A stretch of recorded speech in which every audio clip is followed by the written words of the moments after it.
ಎಲ್ಲರಿಗೂ ಪಾಸ್ಟರ್ ನೀವೇ ತಗೋಬೇಕು. ಓಕೆ.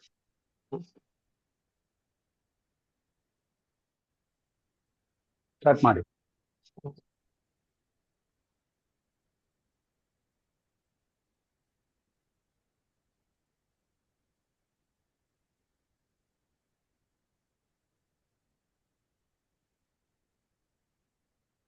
ದೇವರ ಪರಿಶುದ್ಧವಾದ ನಾಮಕ್ಕೆ ಕೋಟಿ ಕೋಟಿ ಸ್ಟಾರ್ಟ್ ಮಾಡ್ತೇನೆ. ಮೆಸೇಜ್ ನೀವು ತಗೋಬೇಕು ಪಾಸ್ಟರ್.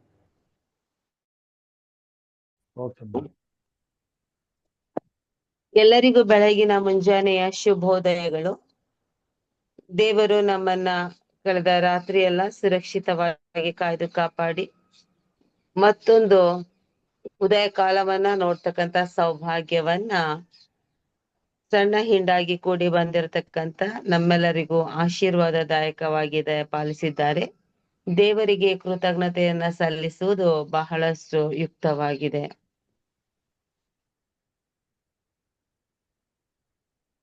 ಎಚ್ಚರವಾಗಿದ್ದು ಪ್ರಾರ್ಥನೆಯಲ್ಲಿ ಕೂಡಿ ಬಂದಿರತಕ್ಕಂತ ಎಲ್ಲ ಬೋಧಕರಿಗೂ, ಸಹೋದರ ಸಹೋದರಿಯರಿಗೂ, ಹಿರಿಯರಿಗೂ ಏಸು ಕ್ರಿಸ್ತನ ಸುಮಧುರ ನಾಮದಲ್ಲಿ ಬೋಧಕರಾದ ಎಂ ರಾಜುರವರ ಪರವಾಗಿ ತಮ್ಮೆಲ್ಲರನ್ನು ಪ್ರೀತಿಪೂರ್ವಕವಾಗಿ ಸ್ವಾಗತಿಸುವಂತಳಾಗಿದ್ದೇನೆ. ಈ ಒಂದು ಸಮಯದಲ್ಲಿ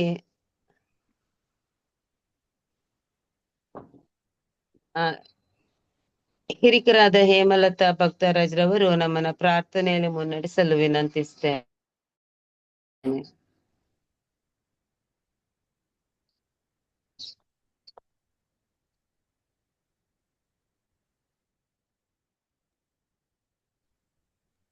ಸಹೋದರ ಪ್ರಾರ್ಥನೆ ಮಾಡೋಣ. ಪರಲೋಕಗಳೊಡೆಯನೇ ಸ್ವಾಮಿ, ಈ ಮುಂಜಾನೆಯನ್ನು ನೀನು ನಮ್ಮೆಲ್ಲರಿಗೆ ಅನುಗ್ರಹಿಸಿಕೊಟ್ಟಿದ್ದಕ್ಕಾಗಿ ಕೋಟಿ ಸ್ತೋತ್ರಗಳನ್ನು ಸಲ್ಲಿಸ್ತೇವಪ್ಪ ಸ್ವಾಮಿ. ವಾರದ ಮೊದಲನೇ ದಿನವನ್ನ ಕಾಣುವ ಹಾಗೆ ಜೀವಿತರ ಸಂಖ್ಯೆಯಲ್ಲಿ ಉಳಿಸಿದ್ದೆ ಸ್ವಾಮಿ ಅಪ್ಪ. ಹಾಗೂ ನಿನ್ನ ವಾಕ್ಯವನ್ನು ಕಲಿಯಲು ಒಂದು ಅವಕಾಶವನ್ನು ಕೂಡ ನೀನು ದಯಪಾಲಿಸಿಕೊಟ್ಟಿದ್ದೆ. ಇದಕ್ಕಾಗಿ ಕೋಟಿ ಸ್ತೋತ್ರಗಳಪ್ಪ ಸ್ವಾಮಿ. ಈ ಬೆಳಗ್ಗೆಯಲ್ಲಿ ಸ್ವಾಮಿ ನಿನ್ನ ಸನ್ನಿಧಿಯಲ್ಲಿ ಸ್ವಾಮಿ ಕೂಡಿ ಬಂದು ನಿನ್ನನ್ನ ಆರಾಧಿಸ್ಲಿಕ್ಕೆ ಆಸಕ್ತಿಯಿಂದ ಬರುವಾಗ ಸ್ವಾಮಿ ನಿನ್ನ ಆತ್ಮನ ಬಲದಿಂದ ಎಲ್ಲರನ್ನು ತುಂಬಿಸಿ ಸ್ವಾಮಿ, ನಿನ್ನ ಭಕ್ತರು ಕೊಡುವಂತಹ ವಾಕ್ಯಗಳನ್ನು ಸ್ವೀಕರಿಸಿ ಅದರ ಮೂಲಕ ನಮ್ಮ ಈ ದಿನದ ಪ್ರಯಾಣವನ್ನ ಜೀವಿತವನ್ನ ಆರಂಭಿಸ್ಲಿಕ್ಕೆ ನೀನೇ ನಮ್ಮ ಚೈತನ್ಯವನ್ನು ದಯಪಾಲಿಸಿಕೊಡ್ಬೇಕಾಗಿ ಬೇಡ್ಕೊಳ್ತೇನಪ್ಪ ಸ್ವಾಮಿ. ತಂದೆಯಾದ ದೇವರೇ, ಈ ದಿವಸದಲ್ಲಿ ಸ್ವಾಮಿ ಯಾವ ನಿನ್ನ ಭಕ್ತರ ಬಾಯಿಂದ ನಿನ್ನ ವಾಕ್ಯಗಳನ್ನ ನಮಗೆ ದಯಪಾಲಿಸ್ತೀಯ ಸ್ವಾಮಿ, ಆ ಭಕ್ತರನ್ನ ಸ್ವಾಮಿ ನಿನ್ನ ಕೃಪಾಕರಗಳಲ್ಲಿ ಒಪ್ಪಿಸ್ತೇನಪ್ಪ. ನೀನೇ ನಿನ್ನ ಭಕ್ತರ ಮೂಲಕ ಸ್ವಾಮಿ ನಮ್ಮ ಅನುದಿನದ ಮನ್ನವನ್ನ ಅನುಗ್ರಹಿಸಿ ಸ್ವಾಮಿ. ದಿನವೆಲ್ಲ ನಾವು ಆ ಒಂದು ಮನ್ನದ ಮೂಲಕ ಚೈತನ್ಯ ಹೊಂದಿ ನಮ್ಮ ಈ ದಿನದ ಜೀವನ ಯಾತ್ರೆಯನ್ನ ಆರಂಭಿಸುವ ಕೃಪೆ ಮಾಡು ಸ್ವಾಮಿ. ಹಾಗೂ ಇದರ ಮೂಲಕ ಅನೇಕ ತತ್ವಗಳನ್ನ ನಾವು ಕಲಿಯುವ ಹಾಗೆಯೋ ಅನುಸರಿಸುವ ಹಾಗೆಯೋ ನಮ್ಮನ್ನ ನಿನ್ನ ಮಾರ್ಗದರ್ಶನದಲ್ಲಿ ನಡೆಸಿ ಕಾಪಾಡಪ್ಪ. ಇನ್ನು ಅನೇಕರು ಸ್ವಾಮಿ ನಿನ್ನ ಸನ್ನಿಧಿಗೆ ಕೂಡಿ ಬರ್ಬೇಕಿದೆಯಪ್ಪ ಅಂತ ಎಲ್ಲ ನಿನ್ನ ಮಕ್ಕಳನ್ನ ಆದಷ್ಟು ಬೇಗ ನೀನು ಸನ್ನಿಧಿಯಲ್ಲಿ ಸೇರಿಸಿ ಅವರಿಗೆ ನಿನ್ನ ವಾಕ್ಯದ ಅನ್ನವನ್ನ ಅನುಗ್ರಹಿಸಬೇಕಾಗಿ ಬೇಡ್ಕೊಳ್ತೇನಪ್ಪ. ಈ ಕಾರ್ಯಕ್ರಮದ ರೂವಾರಿಯಾಗಿರುವಂತ ಪಾಸ್ಟರ್ ರಾಜುರವರನ್ನು ಹಾಗೂ ಸಹಾಯಕಳಾಗಿ ಕಾರ್ಯ ಮಾಡುವಂತಹ ಸವಿತಾ ಮಗಳನ್ನು ಕೂಡ ನೀನು ಆಶೀರ್ವದಿಸು ಸ್ವಾಮಿ. ತಂದೆಯಾದ ದೇವರೇ, ಹಾಗೆಯೇ ಈಗ ಕೂಡಿ ಬಂದಿರುವಂತ ಪ್ರತಿಯೊಬ್ಬೊಬ್ಬರನ್ನ ಹೆಸರಾಗಿ ಆಶೀರ್ವದಿಸಿ ನಡೆಸಪ್ಪ. ಇನ್ನು ಬರ್ಬೇಕಾದ ನಿನ್ನ ಭಕ್ತರನ್ನ ಸ್ವಾಮಿ ಆದಷ್ಟು ಬೇಗ ಕರ್ತಂದು ಎಲ್ಲರಿಗೂ ಕೂಡ ನಿನ್ನ ವಾಕ್ಯವನ್ನು ಉಣಬಡಿಸಿ ಇದನ್ನ ಅರಗಿಸಿಕೊಂಡು ಮತ್ತೆ ಸಂಜೆ ವೇಳೆಯಲ್ಲಿ ನಿನ್ನ ಸನ್ನಿಧಿಗೆ ಕೂಡಿ ಬರುವಂತ ಕೃಪೆ ಮಾಡಿ ನಡೆಸಿ ಕಾಯುತ್ತಾ ಬರ್ಬೇಕಾಗಿ ನಿನ್ನ ಪವಿತ್ರ ನಾಮದಲ್ಲಿ ಅತ್ಯಂತ ವಿನಯದಿಂದ ಬೇಡ್ತೇನೆ ಸ್ವಾಮಿ. ನಮ್ಮನ್ನ ಪ್ರಾರ್ಥನೆಯಲ್ಲಿ ಮುನ್ನಡೆಸಿದ ಹಿರಿಕರಿಗೆ ಧನ್ಯವಾದಗಳನ್ನ ಸಲ್ಲಿಸುವಂತವರಾಗಿದ್ದೇನೆ. ನಮ್ಮ ಸಭಾ ಸಂಗೀತದಲ್ಲಿ 262 ನಾವು ಕೊಳ್ಳೋಣ. ಎಲ್ಲ ಕಾಲದಳು ಎಲ್ಲ ವೇಳೆಯಳು ಯೇಸುವೇ ನಿನ್ನನೇ ಸ್ತುತಿಪೇ, ಯೇಸುವೇ ನಿನ್ನನೇ ಸ್ತುತಿಪೇ ಸ್ತುತಿಪೇ, ಎಲ್ಲ ವೇಳೆಯಳು ಸ್ತುತಿಪೇ. ಎಲ್ಲ ಕಾಲದಳು ಎಲ್ಲ ವೇಳೆಯಳು ಯೇಸುವೇ ನಿನ್ನನೇ ಸ್ತುತಿಪೇ, ಯೇಸುವೇ ನಿನ್ನನೇ ಸ್ತುತಿಪೇ ಸ್ತುತಿಪೇ, ಎಲ್ಲ ವೇಳೆಯಳು ಸ್ತುತಿಪೇ. ಆದಿಯು ನೀನೇ ಅಂತ್ಯವು ನೀನೇ, ಜ್ಯೋತಿಯು ನೀನೇ ನನ್ನ ಭಾಗ್ಯವು ನೀನೇ. ಆದಿಯು ನೀನೇ ಅಂತ್ಯವು ನೀನೇ, ಜ್ಯೋತಿಯು ನೀನೇ ನನ್ನ ಭಾಗ್ಯವು ನೀನೇ. ಎಲ್ಲ ಕಾಲದಳು ಎಲ್ಲ ವೇಳೆಯಳು ಯೇಸುವೇ ನಿನ್ನನೇ ಸ್ತುತಿಪೇ, ಯೇಸುವೇ ನಿನ್ನನೇ ಸ್ತುತಿಪೇ ಸ್ತುತಿಪೇ, ಎಲ್ಲ ವೇಳೆಯಳು ಸ್ತುತಿಪೇ. ತಾಯಿ ತಂದೆ ನೀನೇ ದಾದಿಯು ನೀನೇ, ರಕ್ಷಕ ನೀನೇ ನನ್ನ ತಾರಕ ನೀನೇ. ತಾಯಿ ತಂದೆ ನೀನೇ ದಾದಿಯು ನೀನೇ, ರಕ್ಷಕ ನೀನೇ ನನ್ನ ತಾರಕ ನೀನೇ. ಎಲ್ಲ ಕಾಲದಳು ಎಲ್ಲ ವೇಳೆಯಳು ಯೇಸುವೇ ನಿನ್ನನ್ನೇ ಸ್ತುತಿಪೇ, ಯೇಸುವೇ ನಿನ್ನನ್ನೇ ಸ್ತುತಿಪೇ ಸ್ತುತಿಪೇ, ಎಲ್ಲ ವೇಳೆಯಳು ಸ್ತುತಿಪೇ. ಸುಖದಲ್ಲಿಯೂ ದುಃಖದಲ್ಲಿಯೂ ಬಾಧೆಯಲ್ಲಿಯೂ ನನ್ನ ವೈದ್ಯನು ನೀನೇ. ಸುಖದಲ್ಲಿಯೂ ದುಃಖದಲ್ಲಿಯೂ ಬಾಧೆಯಲ್ಲಿಯೂ ನನ್ನ ವೈದ್ಯನು ನೀನೇ. ಎಲ್ಲ ಕಾಲದಳು ಎಲ್ಲ ವೇಳೆಯಳು ಯೇಸುವೇ ನಿನ್ನನ್ನೇ ಸ್ತುತಿಪೇ, ಯೇಸುವೇ ನಿನ್ನನ್ನೇ ಸ್ತುತಿಪೇ ಸ್ತುತಿಪೇ, ಎಲ್ಲ ವೇಳೆಯಳು ಸ್ತುತಿಪೇ. ರಕ್ಷಕ ನೀನೇ ಕುರ್ಬನು ನೀನೇ, ಉದ್ಧಾರಕ ನೀನೇ ನನ್ನ ಮಹಿಮೆ ನೀನೇ. ರಕ್ಷಕ ನೀನೇ ಕುರ್ಬನು ನೀನೇ, ಉದ್ಧಾರಕ ನೀನೇ ನನ್ನ ಮಹಿಮೆ ನೀನೇ. ಎಲ್ಲ ಕಾಲದಳು ಎಲ್ಲ ವೇಳೆಯಳು ಯೇಸುವೇ ನಿನ್ನನ್ನೇ ಸ್ತುತಿಪೇ, ಯೇಸುವೇ ನಿನ್ನನ್ನೇ ಸ್ತುತಿಪೇ ಸ್ತುತಿಪೇ, ಎಲ್ಲ ವೇಳೆಯಳು ಸ್ತುತಿಪೇ. ಯೇಸುವೇ ನಿನ್ನನ್ನೇ ಸ್ತುತಿಪೇ ಸ್ತುತಿಪೇ, ಎಲ್ಲ ವೇಳೆಯಳು ಸ್ತುತಿಪೇ. ಎಚ್ಚರವಾಗಿದ್ದು ಪ್ರಾರ್ಥಿಸು. ಪ್ರಾರ್ಥನೆಯಲ್ಲಿ ದೈವಿಕ ಮನವನ್ನ ಬಡಿಸುವಂತವ್ರು ಬೋಧಕರಾದ ಎಂ ರಾಜುರವರು. ಬೋಧಕರನ್ನ ಯೇಸು ಕ್ರಿಸ್ತನ ಸುಮಧುರ ನಾಮದಲ್ಲಿ ಎಚ್ಚರವಾಗಿದ್ದು ಪ್ರಾರ್ಥಿಸು ಕುಟುಂಬದ ಪರವಾಗಿ ಮನ್ನವನ್ನ ಬಡಿಸಲು ಪ್ರೀತಿಪೂರ್ವಕವಾಗಿ ಸ್ವಾಗತಿಸುವಂತಹಳಾಗಿದ್ದೇನೆ. ಬೋಧಕರೇ, ಇದು ನಿಮ್ಮ ಅಮೂಲ್ಯ ಸಮಯವಾಗಿದೆ. ದೈವಿಕ ಮನವನ್ನ ಬಡಿಸಲು ಸ್ವಾಗತಿಸುತ್ತೇನೆ. ವಂದನೆಗಳು ಸಹೋದರಿ. ದೇವರು ನಿಮ್ಮನ್ನ ಆಶೀರ್ವಾದ ಮಾಡಲಿ. ಈ ಬೆಳಗಿನ ಜಾವದಲ್ಲಿ ಕರ್ತನ ಕೃಪಾ ಸನ್ನಿಧಾನಕ್ಕೆ ಬಂದಿರುವ ಹಾಗೆ ಈ ದಿನದ ಆರಾಧನೆಯನ್ನು ಪ್ರಾರಂಭ ಮಾಡುವಾಗ ಒಂದು ಸಣ್ಣ ಪ್ರಾರ್ಥನೆ ಮಾಡಿಕೊಳ್ಳೋಣ. ಮಹೋನ್ನತನಾದ ಸ್ವಾಮಿ, ನಿನ್ನ ಪರಿಶುದ್ಧವಾದ ನಾಮಕ್ಕೆ ಕೋಟಿ ಸ್ತೋತ್ರವನ್ನು ಸಲ್ಲಿಸ್ತೇವೆ. ಬೆಳಗಿನ ಜಾವದಲ್ಲಿ ಹಸಿರಾಗಿ ನಿನ್ನ ಪಾದ ಸನ್ನಿಧಿಗೆ ಬರುವಂತೆ ನಿನ್ನ ಮಕ್ಕಳಾದ ನಮ್ಮನ್ನು ಎಚ್ಚರಪಡಿಸಿದಿ. ಎಚ್ಚರವಾಗಿದ್ದು ಪ್ರಾರ್ಥಿಸುವಂತೆಯೂ ನಿನ್ನ ವಾಕ್ಯಗಳನ್ನ ಕೇಳುವಂತೆಯೂ ಕೃಪೆಯನ್ನು ಕೊಟ್ಟಿದೆ. ಇದಕ್ಕಾಗಿ ಸ್ತೋತ್ರ. ಕೂಡಿ ಬಂದಿರುವಂತಹ ನಿಮ್ಮ ಮಂದಿಯನ್ನು ಆಶೀರ್ವದಿಸು. ನಮ್ಮೊಟ್ಟಿಗೆ ನೀನು ಮಾತನಾಡು. ನಿನ್ನ ಚಿತ್ತವೇನೆಂಬುದನ್ನು ತಿಳಿಸು. ಈ ದಿನದಲ್ಲಿ ನಿನ್ನ ಚಿತ್ತಕ್ಕನುಸಾರವಾಗಿ ನಮ್ಮ ಜೀವಿತದಲ್ಲಿ ಎಲ್ಲವನ್ನ ನಿನಗೊಪ್ಪಿಸಿ ನಿನ್ನನ್ನು ಮಹಿಮೆ ಪಡಿಸಲು ನಮ್ಮನ್ನು ಒಪ್ಪಿಸು. ಎಲ್ಲಾ ಘನಮಾನ ಮಹಿಮೆ ನಿನಗಾಗಲಿ ತಂದೆ. ಯೇಸು ಸ್ವಾಮಿ ಹೆಸರಿನಲ್ಲಿ ಬೇಡಿದ್ದೇವೆ ಕರ್ತನೇ, ಆಮೆನ್. ದೇವರ ನಾಮಕ್ಕೆ ಸ್ತೋತ್ರವನ್ನ ಸಲ್ಲಿಸುತ್ತಾ ಈ ಬೆಳಗಿನ ಜಾವದಲ್ಲಿ ದೈವಿಕ ಆರಾಧನೆಯಲ್ಲಿ ಎಚ್ಚರವಾಗಿದ್ದು ಪ್ರಾರ್ಥಿಸಿ ಕಾರ್ಯಕ್ರಮದಲ್ಲಿ ಕೂಡಿ ಬಂದಿರುವಂತಹ ದೇವರ ಮಂದೆಗೆ, ದೇವರ ಸಭೆಗೆ, ಹಿರಿಯರಿಗೆ, ಬೋಧಕರಿಗೆ, ಸಹೋದರರಿಗೆ ವಂದನೆಗಳನ್ನ ಸಲ್ಲಿಸ್ತೇನೆ. ಈ ದಿನದ ಆರಾಧನೆಗಾಗಿ ನಾನು ಅಷ್ಟೊಂದು ಭಾಗ ಯೆಶಾಯನ ಬರೆದಂತಹ ಪ್ರವಾದನೆ 55ನೇ ಅಧ್ಯಾಯ 6ನೇ ವಚನ. ಯೆಶಾಯನ ಬರೆದಂತ ಪ್ರವಾದನೆ 55ನೇ ಅಧ್ಯಾಯ 6ನೇ ವಚನ. ಯೆಹೋವನು ಸಿಕ್ಕುವ ಕಾಲದಲ್ಲಿ ಆತನನ್ನು ಆಶ್ರಯಿಸಿರಿ, ಆತನು ಸಮೀಪದಲ್ಲಿರುವಾಗ ಆತನಿಗೆ ಬಿನ್ನಹ ಮಾಡಿರಿ.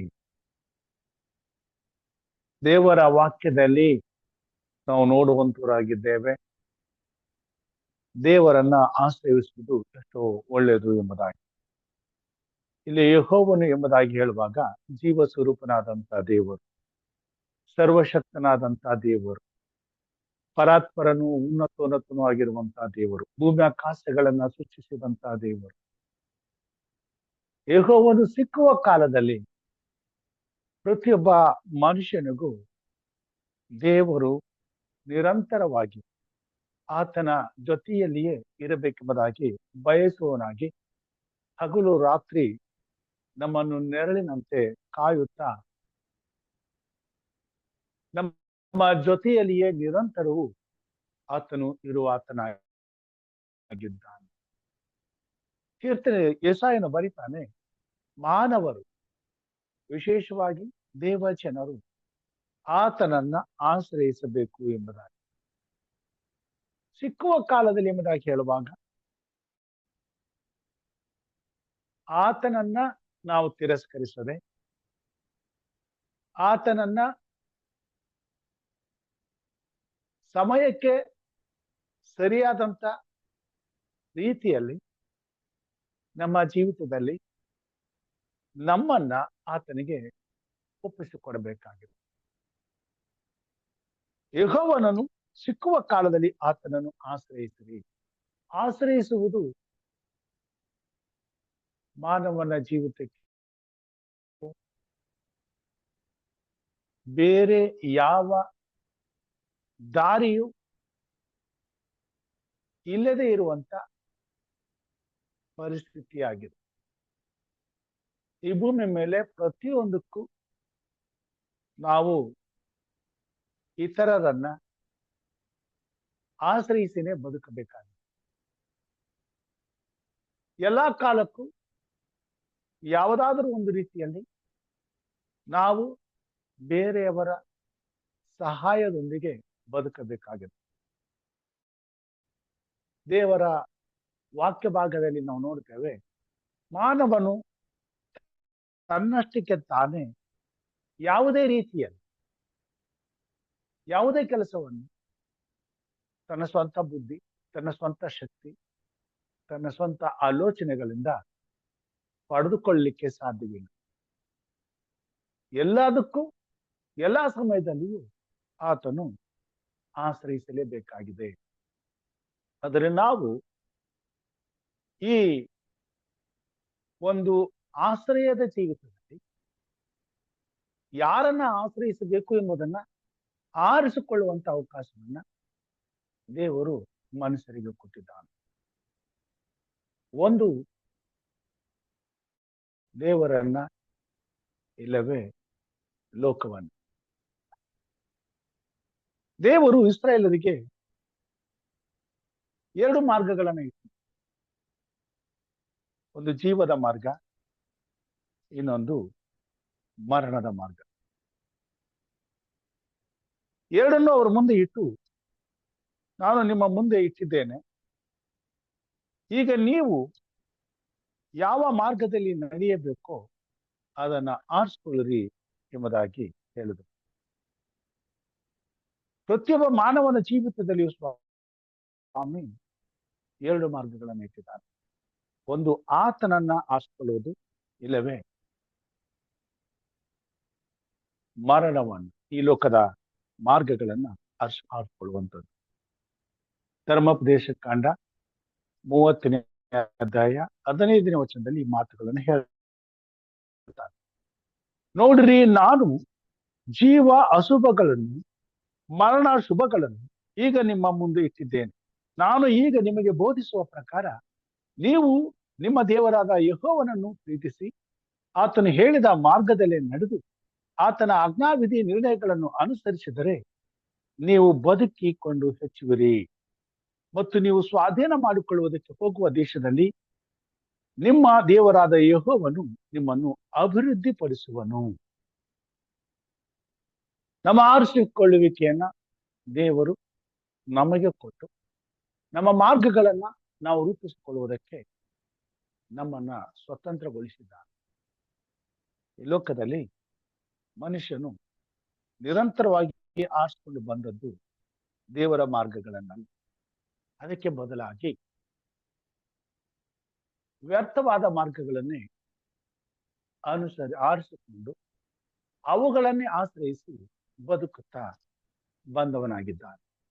ಎಲ್ಲಾ ಕಾಲಕ್ಕೂ ಎಲ್ಲಾ ಸಮಯದಲ್ಲಿ ಕರ್ತನಾದಂತಹ ದೇವರು ಈ ಭೂಮಿ ಮೇಲೆ ಪ್ರತಿಯೊಬ್ಬ ಮಾನವನಿಗೂ ಈ ಎಚ್ಚರಿಕೆಯ ಸಂದೇಶವನ್ನ ಕೊಡುವಂತವನಾಗಿದ್ದಾನೆ.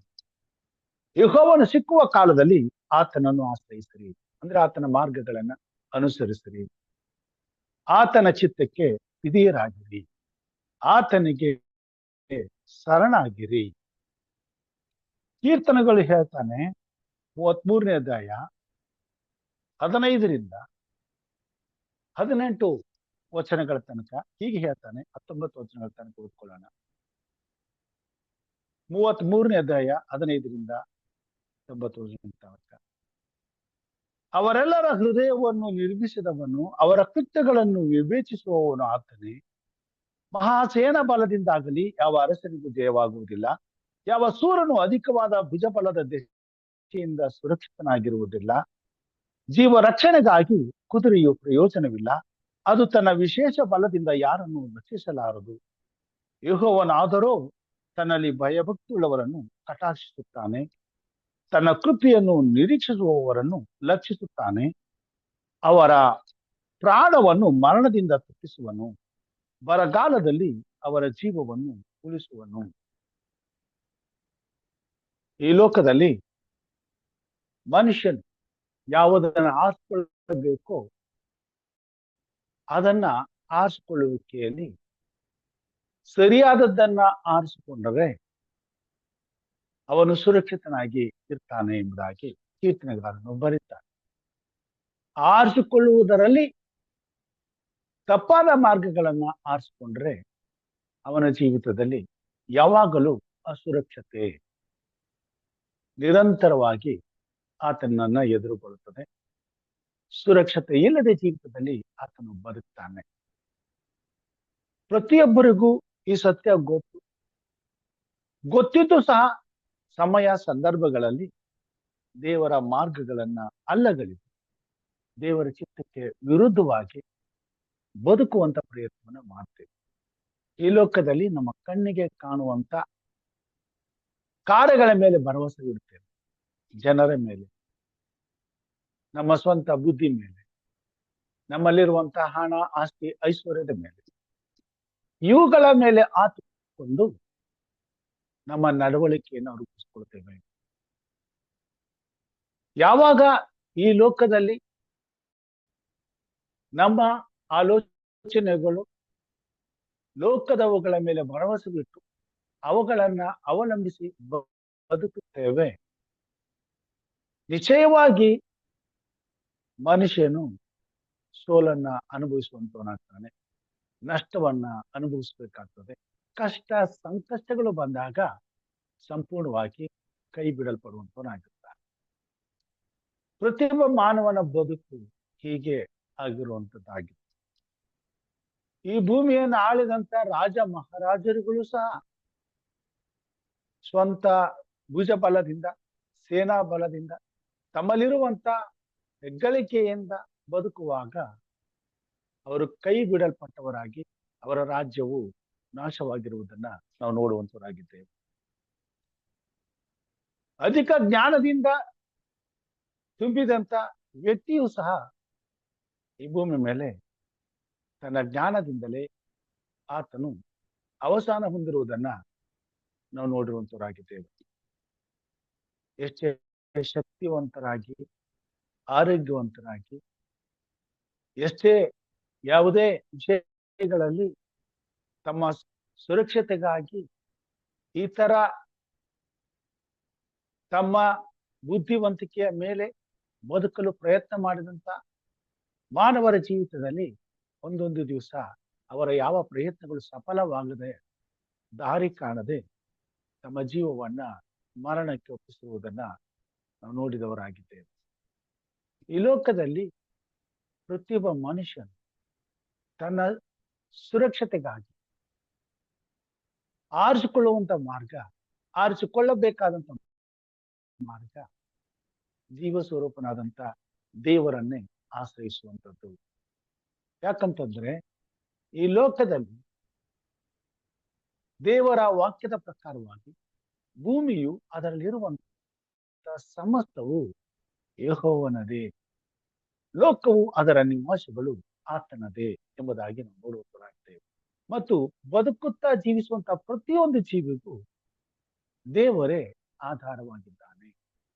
145ನೇ ಕೀರ್ತನೆಯಲ್ಲಿ ಹೇಳ್ತಾನೆ, ಪ್ರತಿಯೊಂದು ಜೀವಿಗಳು ಆತನ ಕಡೆಗೆ ಕಣ್ಣೆತ್ತಿ ನೋಡುತ್ತವೆ ಎಂಬುದಾಗಿ. ಪ್ರತಿಯೊಂದು ಜೀವಿಗೂ ದೇವರ ಆಶ್ರಯ ಅತ್ಯವಶ್ಯವಾಗಿದೆ. ಪ್ರತಿಯೊಂದು ಜೀವಿಯು ದೇವರನ್ನೇ ಆಶ್ರಯಿಸಿ ಬದುಕಬೇಕಾಗಿದೆ. ಮಾನವರಾದಂತ ನಾವು ಕೆಲವು ಸಾರಿ ಪ್ರಾಣಿಗಳಿಗಿಂತ ಕಡೆಯಾಗಿ ನಡ್ಕೊಳ್ತೇವೆ. ಕಾರಣ ದೇವರ ವಾಕ್ಯದಲ್ಲಿ ನಾವು ನೋಡ್ತೇವೆ, ಆಕಾಶದಲ್ಲಿ ಹಾರಾಡುವ ಹಕ್ಕಿ ಪಕ್ಷಿಗಳು ತಮ್ಮ ಆಹಾರಕ್ಕಾಗಿ ಚಿಂತಿಸುವುದಿಲ್ಲ. ಅಂದ್ರೆ ಅವು ತಮ್ಮನ್ನು ಸೃಷ್ಟಿಸಿದಂತ ಸೃಷ್ಟಿಕರ್ತನ ಮೇಲೆ ಭರವಸೆ ಇಟ್ಟು ಪ್ರತಿದಿನವೂ ಬದುಕುವಂತವುಗಳಾಗ್ತವೆ. ಅವುಗಳಲ್ಲಿ ಒಂದು ಕೂಡ ಉಪವಾಸ ಇರುವುದಿಲ್ಲ ಎಂಬುದಾಗಿ ಯೇಸು ಸ್ವಾಮಿ ಹೇಳಿದರು. ಅಂದ್ರೆ ಪ್ರತಿಯೊಂದು ಜೀವಿಗಳಿಗೆ ಹೊತ್ತಿಗೆ ಬೇಕಾದದ್ದನ್ನ ಒದಗಿಸಿಕೊಡುವಂತ ದೇವರು ಅವುಗಳಿಗೋಸ್ಕರ ಚಿಂತಿಸುವನಾಗಿದ್ದು ಅವುಗಳಿಗೆ ಬೇಕಾದದ್ದನ್ನು ಒದಗಿಸಿಕೊಡುವನಾಗಿದ್ದರಿಂದ ಪ್ರತಿಯೊಂದು ವಿಷಯದಲ್ಲಿಯೂ ಎಲ್ಲಾ ಜೀವಿಗಳು ಆತನನ್ನ ಆಶ್ರಯಿಸಿದಾಗ ಆತನನ್ನೇ ನಂಬಿ ಬದುಕುವಂತವುಗಳಾಗಿವೆ. ಯಾವುದೇ ರೀತಿಯಾದಂತಹ ಹೆಗ್ಗಳಿಕೆ, ಯಾವುದೇ ರೀತಿಯಾದಂತಹ ಹೆಮ್ಮೆ, ಯಾವುದೇ ರೀತಿಯಾದಂತಹ ಗರ್ವ, ಯಾವುದೇ ರೀತಿಯಾದಂತಹ ಸ್ವಾರ್ಥ ಇದಾವುದು ಈ ಭೂಮಿ ಮೇಲೆ ದೇವರನ್ನ ಆಶ್ರಯಿಸಿರುವಂತ ಯಾವುದೇ ಜೀವಿತದಲ್ಲಿ ಇರುವುದಿಲ್ಲ. ಬದಲಾಗಿ ಪ್ರತಿಯೊಂದು ವಿಷಯದಲ್ಲಿಯೂ ಪ್ರತಿಯೊಂದು ಜೀವಿಯು ದೇವರನ್ನು ಆಶ್ರಯಿಸಿರುವುದರಿಂದ ಆ ಜೀವಿತಕ್ಕೆ ಸದಾ ಕಾಲವು ಅವು ಎಲ್ಲವನ್ನ ಒದಗಿಸಿಕೊಡುವ ಆತನಿಗೆ ಘನವನ್ನ, ಮಾನವನ್ನ, ಮಹಿಮೆಯನ್ನ ಸಲ್ಲಿಸುವಂತವುಗಳಾಗಿವೆ. ಬೆಳಗಾಗಿ ನಾವು ಹೇಳುವಾಗ ಹಕ್ಕಿಗಳ ಚೆಲ್ಲಿತಿಲ್ಲಿ ಗಾನಗಳನ್ನ ನಾವು ಕೇಳ್ತೇವೆ. ಸತ್ಯವೇದದ ಭಾಷೆಯಲ್ಲಿ ಅವು ದೇವರಿಗೆ ಸ್ತೋತ್ರವನ್ನ ಸಲ್ಲಿಸುತ್ತಾ ಇರುತ್ತವೆ ಎಂಬುದಾಗಿ ನಾವು ನೋಡುವಂತರಾಗಿದ್ದೇವೆ. ಬೆಳಿಗ್ಗೆ ಆ ಸುಂದರವಾದಂತ ಆ ಶಬ್ದಗಳು ನಮ್ಮ ಕಿವಿಗೆ ಬೀಳುವಾಗ ಅವು ಮುಂಜಾನೆ ದೇವರನ್ನ ಕೊಂಡಾಡುವಂತವುಗಳಾಗಿವೆ ಎಂಬುದಾಗಿ ನಾವು ನೋಡುವಂತರಾಗಿದ್ದೇವೆ. ಪ್ರಾರ್ಥನೆಗಳನ್ನ ಸಲ್ಲಿಸ್ತವೆ, ವಿಜ್ಞಾಪನೆಗಳನ್ನ ಮಾಡ್ತವೆ. ತಮಗೆ ಬೇಕಾದದ್ದನ್ನ ಹುಡುಕಿಕೊಂಡು ಹೋಗುವಾಗ ಮಾರ್ಗಗಳನ್ನ ಒದಗಿಸಿಕೊಡುವುದಕ್ಕೂ, ತಮಗೆ ಬೇಕಾದದ್ದನ್ನ ಒದಗಿಸಿಕೊಡುವುದಕ್ಕೂ ದೇವರ ಸಹಾಯಕ್ಕಾಗಿ ಆತನನ್ನ ಆಶ್ರಯಿಸಿಕೊಳ್ಳುವಂತವುಗಳಾಗಿವೆ. ಮಾನವರಾದಂತ ನಾವು ಈ ಭೂಮಿ ಮೇಲೆ ಯಾವುದನ್ನ ಆರಿಸಿಕೊಳ್ತೇವೆ, ಯಾವುದನ್ನ ಆಶ್ರಯಿಸಿದ್ದೇವೆ ಅನ್ನೋದನ್ನ ನಾವು ಸ್ವಲ್ಪ ಮಟ್ಟಿಗೆ ಯೋಚಿಸಬೇಕಾಗಿದೆ. ಯಾಕೋಬನು ಬರೆದಂತ ಪತ್ರಿಕೆಯಲ್ಲಿ 2ನೇ ಅಧ್ಯಾಯ 14ನೇ ವಚನದಲ್ಲಿ ಹೀಗೆ ಹೇಳ್ತಾನೆ,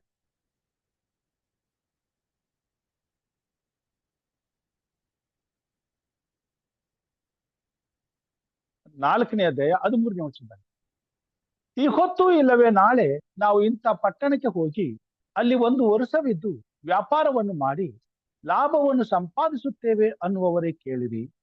ನಾಳೆ ಏನಾಗುವುದು ನಿಮಗೆ ತಿಳಿಯದು. ನಿಮ್ಮ ಜೀವಮಾನವು ಎಂಥದ್ದು? ನೀವು ಸ್ವಲ್ಪ ಹೊತ್ತು ಕಾಣಿಸಿಕೊಂಡು ಆಮೇಲೆ ಕಾಣದೆ ಹೋಗುವ ಹವಿಯಂತಿರುತ್ತೀರಿ.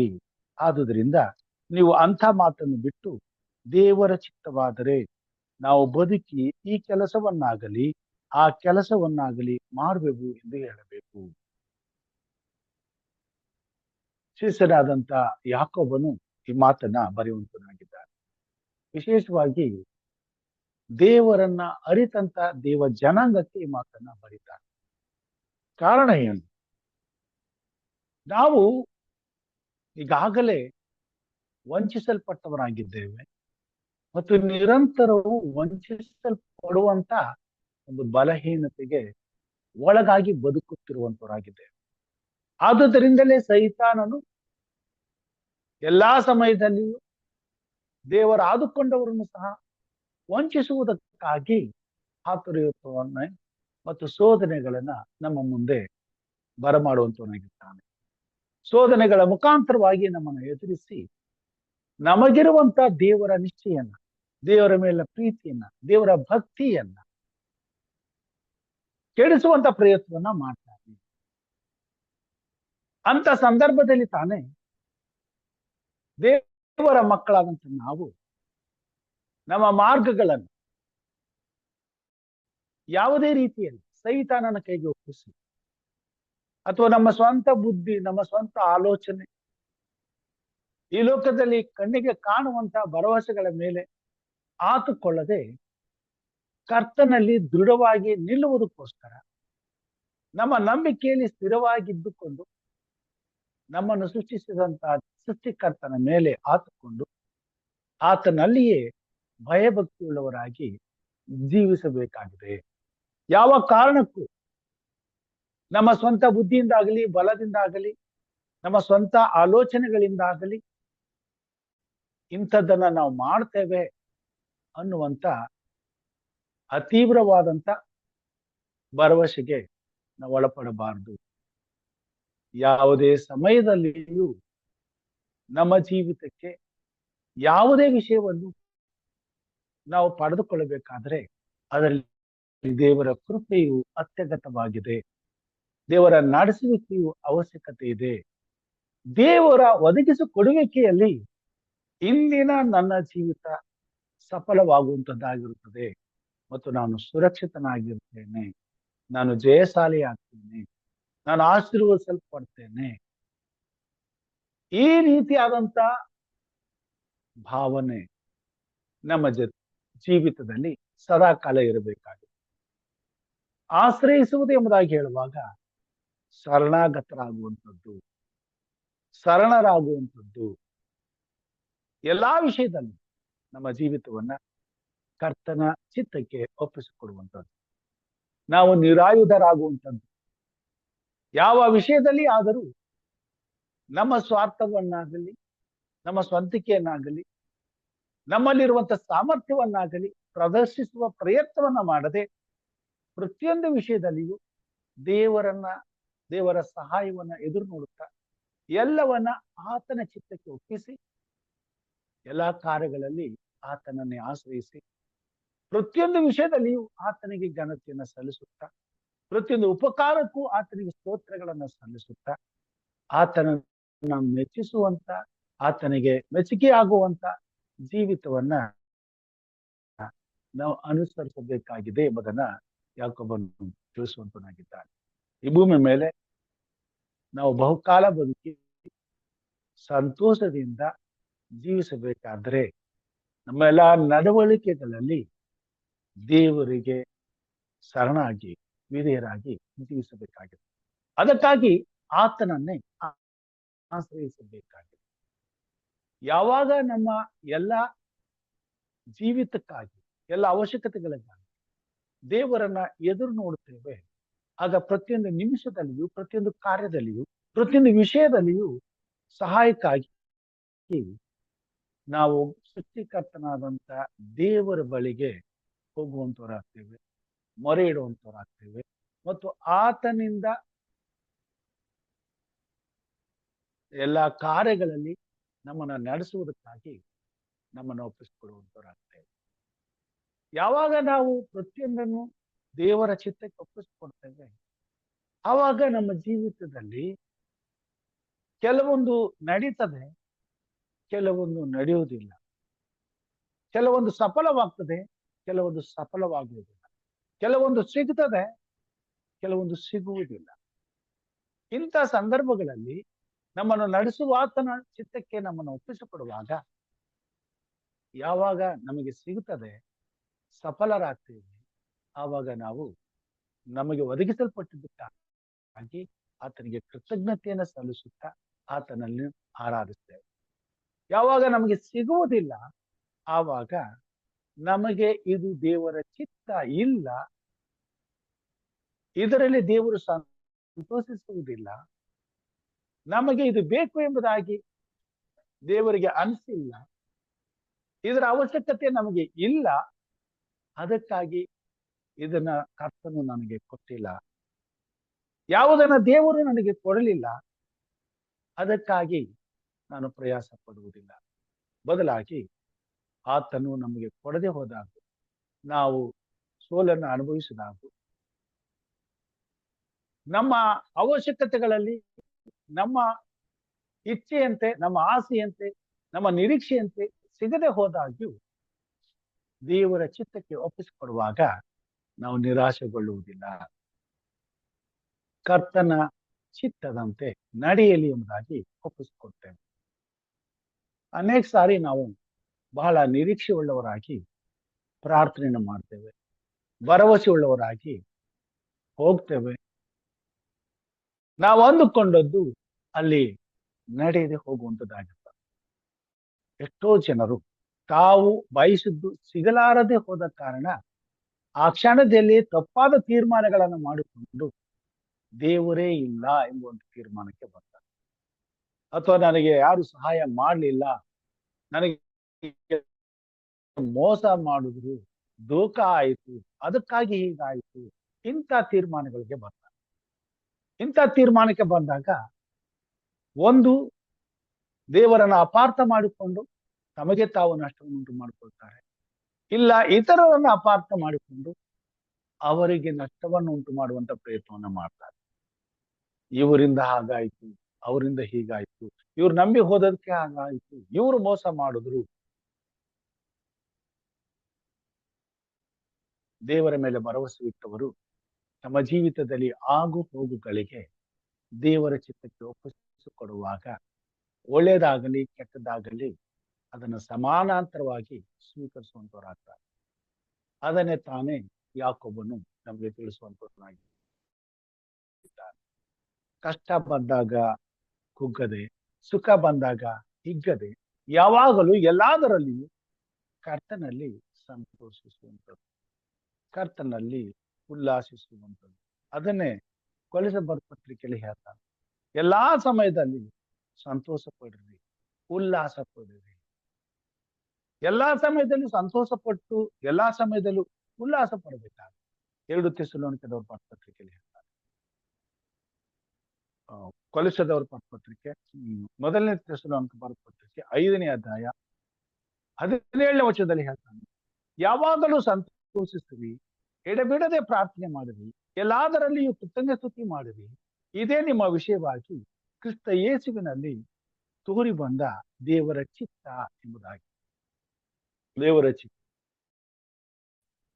ದೇವರ ಚಿತ್ತವನ್ನ ನಾವು ಅಂಗೀಕಾರ ಮಾಡಿಕೊಂಡ್ರೆ, ದೇವರ ಚಿತ್ತಕ್ಕೆ ನಮ್ಮನ್ನು ಒಪ್ಪಿಸಿಕೊಡೋದಾದ್ರೆ, ನಮ್ಮ ಜೀವಿತದಲ್ಲಿ ನಷ್ಟವಾಗಲಿ, ಲಾಭವಾಗಲಿ, ದುಃಖವಾಗಲಿ, ಸಂತೋಷವೇ ಬರಲಿ, ಎಲ್ಲಾ ಸಮಯದಲ್ಲಿ ಎಲ್ಲದಕ್ಕೂ ದೇವರಿಗೆ ಸ್ತೋತ್ರವನ್ನ ಹೇಳ್ತೀವೋ ಹೊರತು ನಮ್ಮ ನಿರೀಕ್ಷೆ, ನಮ್ಮ ಭರವಸೆಗಳನ್ನ ಕಳ್ಕೊಳ್ಳುವುದಿಲ್ಲ, ಅಥವಾ ನಮ್ಮ ಮಾರ್ಗಗಳನ್ನ ಬದಲಾಯಿಸಿಕೊಳ್ಳುವುದಿಲ್ಲ, ಅಥವಾ ನಾವು ದೇವರ ಮಾರ್ಗದಿಂದ ಅಗಲಿ ಹೋಗಿ ನಮ್ಮ ಸ್ವಂತ ಮಾರ್ಗಗಳಲ್ಲಿ ಇತರ ಪ್ರಯತ್ನಗಳಿಂದ ನಮ್ಮ ಆಲೋಚನೆಗಳನ್ನ ಸಂಪೂರ್ಣಗೊಳಿಸುವಂತ ಪ್ರಯತ್ನವನ್ನ ನಾವು ಮಾಡೋದಿಲ್ಲ.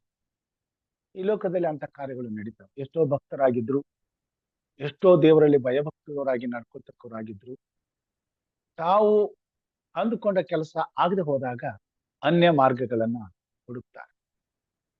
ಅದರಿಂದ ತಾವು ತಮಗೆ ಬಯಸಿದ್ದನ್ನ ಪಡ್ಕೊಳ್ಳುವಂತ ಪ್ರಯತ್ನಗಳನ್ನ ಮಾಡ್ತಾರೆ. ಅಧಿಕಾರವನ್ನಾಗಲಿ, ಅಂತಸ್ತನ್ನಾಗಲಿ, ಅಥವಾ ಯಾವುದೇ ರೀತಿಯಾದಂತ ಉತ್ತಮವಾದಂತ ತಮಗೆ ಬೇಕಾದಂತ ಅನುಕೂಲಕರವಾದಂತ ಕಾರ್ಯಗಳನ್ನಾಗಲಿ ಬೇರೆ ಮಾರ್ಗಗಳನ್ನ ಅನುಸರಿಸಿ ಅವುಗಳಿಂದ ಪಡ್ಕೊಳ್ಳುವಂತ ಪ್ರಯತ್ನವನ್ನ ಮಾಡ್ತಾರೆ. ಕೆಲವು ಸಾರಿ ಆ ಕ್ಷಣಕ್ಕೆ ಆ ಪ್ರಯತ್ನಗಳು ಸಫಲವಾದರೂ ನಾವು ನೋಡ್ತೇವೆ, ಮುಂದೊಂದು ದಿವಸ ಆ ಪ್ರಯತ್ನದ ಫಲವಾಗಿ ಅವರು ಬಹಳ ಬೆಲೆಯನ್ನ ತರಬೇಕಾಗ್ತದೆ. ಮರೆಯಲಾಗದಂತ ನೋವುಗಳನ್ನ ಅನುಭವಿಸ್ಬೇಕಾಗ್ತದೆ. ಎದುರಿಸಲಾಗದಂತ ಸಂಕಷ್ಟಗಳನ್ನ ಎದುರಿಸಬೇಕಾಗ್ತದೆ. ಆ ಸಮಯದಲ್ಲಿ ಕೂಗಿಕೊಂಡು ತಪ್ಪಿಸಿಕೊಳ್ಳುವಂತ ಪ್ರಯತ್ನಗಳು ಇಲ್ಲದಂತ ಪರಿಸ್ಥಿತಿಗಳನ್ನು ಎದುರಿಸಬೇಕಾಗ್ತದೆ. ಅಂತ ಕಠಿಣವಾದ ಸಂದರ್ಭಗಳನ್ನ ಬರಮಾಡಿಕೊಂಡು ಅದಕ್ಕೂ ದೇವರನ್ನೇ ಕಾರಣ ಮಾಡುವಂತವ್ರ, ದೇವರ ಆಲೋಚನೆಗಳನ್ನ ದೇವರ ಮಕ್ಕಳಾದ ನಾವು ಸರಿಯಾಗಿ ಅರ್ಥ ಮಾಡಿಕೊಳ್ಳಬೇಕಾಗ್ತದೆ. ದೇವರ ವಾಕ್ಯಗಳನ್ನ ಓದುವಾಗ, ದೇವರ ವಾಕ್ಯಗಳನ್ನ ಆಲಿಸುವಾಗ, ದೇವರ ಆತ್ಮನ ಮಾತುಗಳಿಗೆ, ಆತನ ಶಬ್ದಕ್ಕೆ ನಾವು ಕಿವಿ ಕೊಡುವುದಾದರೆ ನಮ್ಮ ಎಲ್ಲಾ ಜೀವಿತದಲ್ಲಿ ಎಲ್ಲದಕ್ಕೂ ದೇವರಿಗೆ ಒಪ್ಪಿಸಿಕೊಟ್ಟು ಎಲ್ಲಾ ಸಮಯದಲ್ಲಿಯೂ ಅದನ್ನ ಆಶೀರ್ವಾದದಾಯಕವಾಗಿ ಸ್ವೀಕರಿಸಿಕೊಳ್ಳುವಂತರಾಗ್ತೇವೆ. ಒಳ್ಳೇದಾಗಲಿ ಕೆಟ್ಟದಾಗಲಿ, ಯೋಬನ ಜೀವಿತದಲ್ಲಿ ಒಳ್ಳೆಯ ಕಾಲನೂ ಇತ್ತು, ಆತನ ಜೀವಿತದಲ್ಲಿ ಸಂಕಷ್ಟಕರವಾದಂತ ಕಾಲಗಳನ್ನು ಎದುರಿಸಿದರು. ಎಲ್ಲವೂ ಇತ್ತು, ಒಂದು ದಿವಸ ಎಲ್ಲವೂ ಇಲ್ಲದಂತೆ ಆದನು. ಅನೇಕ ನೋವಿನ ಸಂಗತಿಗಳು, ಸಂಕಟಗಳು, ಬಾಧೆಗಳು, ನಿಂದೆಗಳು, ಅಪಮಾನಗಳು ಅವನನ್ನ ಆವರಿಸಿಕೊಂಡರೂ ಆತನ ಮನಸ್ಸು ಮಾತ್ರ ತನ್ನನ್ನು ಸೃಷ್ಟಿಸಿದಂತ ತನ್ನ ಸೃಷ್ಟಿಕರ್ತನ ಮೇಲೆ ಭರವಸೆಯಿಂದೆಯೇ ಇತ್ತು. ಯಾವ ಕಾರಣಕ್ಕೂ ತನ್ನ ಕರ್ತನಾದಂತ ದೇವರ ಬಲವನ್ನ, ಸಾಮರ್ಥ್ಯವನ್ನ ಆತನು ಎಂದೂ ಕೂಡ ಅಲ್ಲಗಳೆಯುವಂತ ಪ್ರಯತ್ನವನ್ನು ಮಾಡಲಿಲ್ಲ. ಸೃಷ್ಟಿಕರ್ತನಾದಂತ ದೇವರ ಅತ್ಯಮೂಲ್ಯವಾದಂತ ಅಪ್ರತಿಮವಾದಂತ ಆತನ ಸಾಮರ್ಥ್ಯದ ಮೇಲೆ ಆತನಿಗೆ ಸಂಪೂರ್ಣವಾದಂತ ವಿಶ್ವಾಸವಿತ್ತು. ಆ ಕಾರಣದಿಂದಲೇ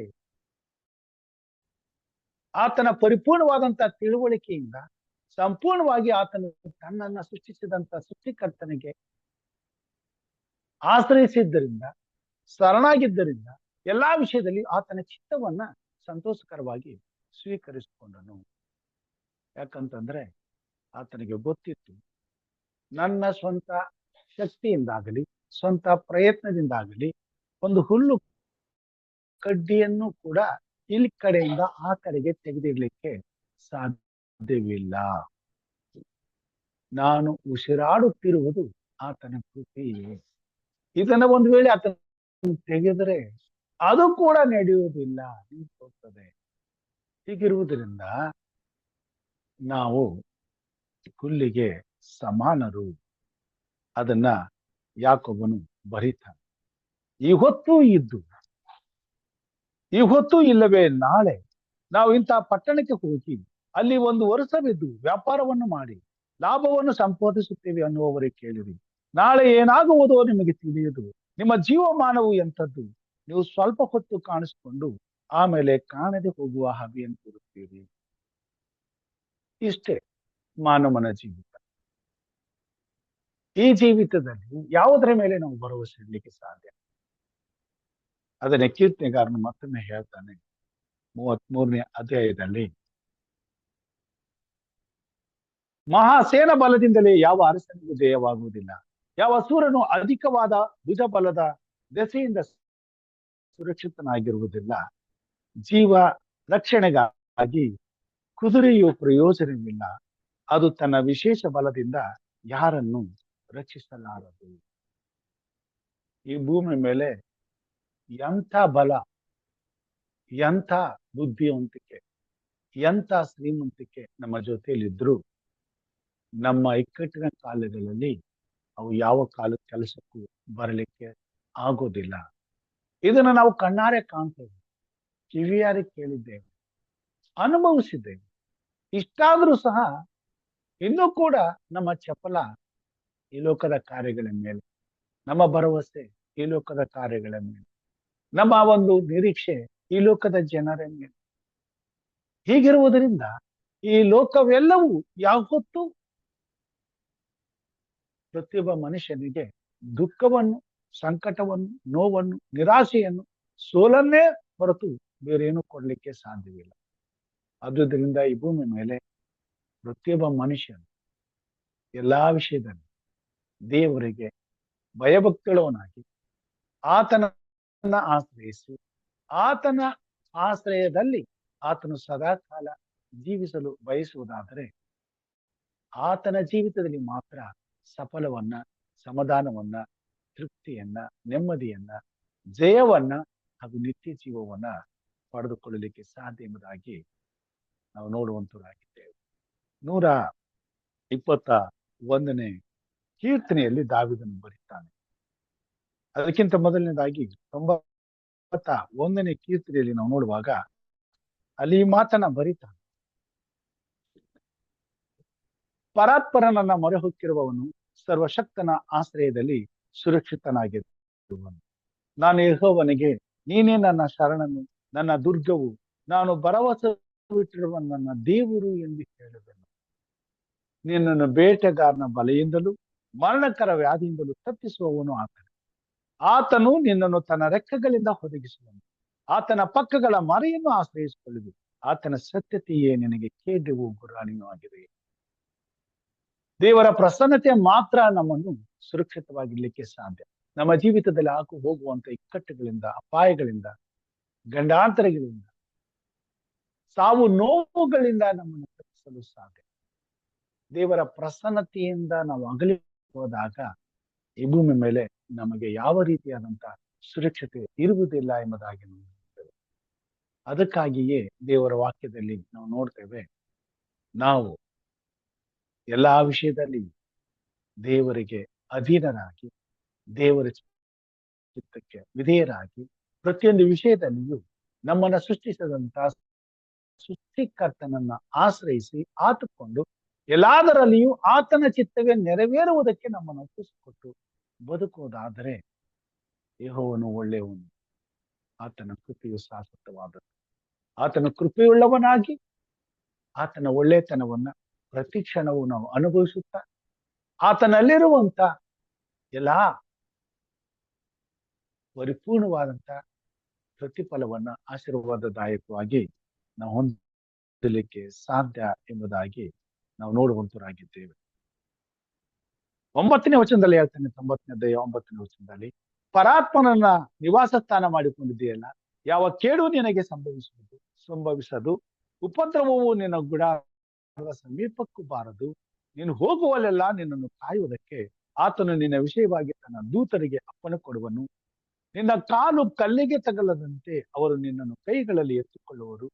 ಸಿಂಹ ಸರ್ಪಗಳ ಮೇಲೆ ನಡೆಯುವಿ, ಪ್ರಾಯದ ಸಿಂಹವನ್ನು ಕಟ ಸರ್ಪವನ್ನು ತುಳಿದು ಬಿಡುವಿ.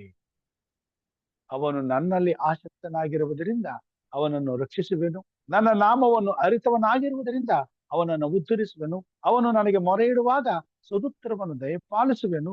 ಇಕ್ಕಟ್ಟಿನಲ್ಲಿ ಹತ್ತಿರವಿದ್ದು ಅವನನ್ನು ತಪ್ಪಿಸಿ ಘನಪಡಿಸುವೆನು. ದೀರ್ಘಾಯುಷ್ಯವನ್ನು ಅನುಗ್ರಹಿಸಿ ಅವನನ್ನು ತೃಪ್ತಿಪಡಿಸುವೆನು. ನನ್ನ ವಿಶೇಷವಾದ ರಕ್ಷಣೆಯನ್ನ ತೋರಿಸುವೆನು. ದೇವರ ವಾಕ್ಯದಲ್ಲಿ ನಾವು ನೋಡ್ತೇವೆ, ಸುರಕ್ಷತೆ ಅನ್ನುವಂಥದ್ದು ಕರ್ತನ ಕೃಪೆಯಿಂದ ಪ್ರತಿಯೊಬ್ಬ ಮಾನವನ ಜೀವಿತಕ್ಕೆ ಒದಗಿಸಲ್ಪಡುವಂತ ಆತನ ಉನ್ನತವಾದಂತ ಉಚಿತಾರ್ಥವಾದ ವರವಾಗಿದೆ. ಪ್ರತಿಯೊಬ್ಬ ಮನುಷ್ಯನು ಈ ಕಾರಣದಿಂದಲೇ ದೇವರನ್ನು ಹುಡುಕುವಂತವನಾಗಿದ್ದಾನೆ. ಪ್ರತಿಯೊಬ್ಬ ಮನುಷ್ಯನಿಗೂ ದೇವರು ಅತ್ಯಮೂಲ್ಯವಾಗಿದೆ. ವಿಶೇಷವಾಗಿ ಜನರು ತಿಳಿಯಾದ ದೇವರನ್ನ ಆಶ್ರಯಿಸ್ತಾರೆ. ಆದರೆ ನಾನು ಮತ್ತು ನೀವು ಸೃಷ್ಟಿಕರ್ತನಾದಂತ, ಜೀವ ಸ್ವರೂಪನಾದಂತ, ನಮ್ಮ ರಕ್ಷಕನಾದಂತ ಯೇಸು ಕ್ರಿಸ್ತನನ್ನ ನಾವು ಅರಿತವರಾಗಿದ್ದೇವೆ.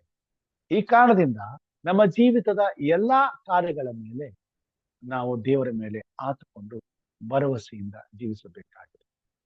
37ನೇ ಕೀರ್ತನೆಯಲ್ಲಿ ಹೇಳ್ತಾನೆ, ನೀನು ಭೂ ಯಾತ್ರೆಯ ಎಲ್ಲಾ ಚಿಂತೆಯನ್ನ ಯೆಹೋವನಿಗೆ ಒಪ್ಪಿಸ್ಬಿಟ್ಟು ನಿಶ್ಚಿಂತನಾಗಿರು. ಸಂಪೂರ್ಣವಾಗಿ ದೇವರಿಗೆ ಒಪ್ಪಿಸಿಕೊಡು. ಆತನೇ ಅದನ್ನ ನಡೆಸ್ತಾನೆ, ಆತನೇ ಅದನ್ನ ಸಾಗಿಸ್ತಾನೆ. ಆ ಭಾರವನ್ನೆಲ್ಲ ಆತನ ಹೊತ್ತುಕೊಂಡು ನಿನಗಾಗಿ ಕಾರ್ಯ ಮಾಡುವಂತ. ಇಷ್ಟೆಲ್ಲ ಇದ್ರೂ ಕೂಡ ನಾಳೆ ಏನೋ ಅಂತಕ್ಕಂಥ ಚಿಂತೆ ನಮಗಿರ್ತದೆ. ಇಷ್ಟೆಲ್ಲ ಇದ್ರೂ ಕೂಡ ನಾವು ನಮ್ಮ ಸ್ವಂತ ಬುದ್ಧಿಯನ್ನು ಉಪಯೋಗಿಸಿ ನಮ್ಮ ಕಾರ್ಯಗಳನ್ನ ಮಾಡ್ಲಿಕ್ಕೆ ಹೋಗ್ತೇವೆ. ಇಷ್ಟೆಲ್ಲ ತಿಳುವಳಿಕೆ ಇದ್ರೂ ಸಹ ಕೆಲವು ಸಾರಿ ನಮಗೆ ಬೇಕಾದದ್ದು ನಾವು ಅಂದುಕೊಂಡದ್ದು ನಡೆದು ಹೋದಾಗ ನಾವು ನಿರಾಶೆಗೊಳಗಾಗ್ತೇವೆ. ಪ್ರಿಯ ದೇವ ಜನರೇ, ಈ ಭೂಮಿ ಮೇಲೆ ಪ್ರತಿಯೊಂದು ವಿಷಯದಲ್ಲಿ ದೇವರ ಚಿತ್ತವನ್ನೇ ನಾವು ಎದುರು ನೋಡಬೇಕಾಗ್ತದೆ. ದೇವರ ಚಿತ್ತಕ್ಕೆ ವಿಧೇಯರಾಗಬೇಕಾಗ್ತದೆ ಮತ್ತು ದೇವರ ಚಿತ್ತಕ್ಕೆ ನಮ್ಮನ್ನು ಒಪ್ಪಿಸ್ಕೊಡ್ಬೇಕಾಗ್ತದೆ. ಯಾವಾಗ ನಾವು ಪರಾತ್ಪರನನ್ನು ಆಶ್ರಯಿಸ್ತೇವೆ, ಯೆಹೋವನನ್ನ ಆಶ್ರಯಿಸ್ಕೊಳ್ತೇವೆ, ನಮ್ಮ ಸಂಪೂರ್ಣವಾದಂತಹ ಜವಾಬ್ದಾರಿ ದೇವರ ಕೈಯಲ್ಲಿ ಇರುವಂತದ್ದಾಗಿ.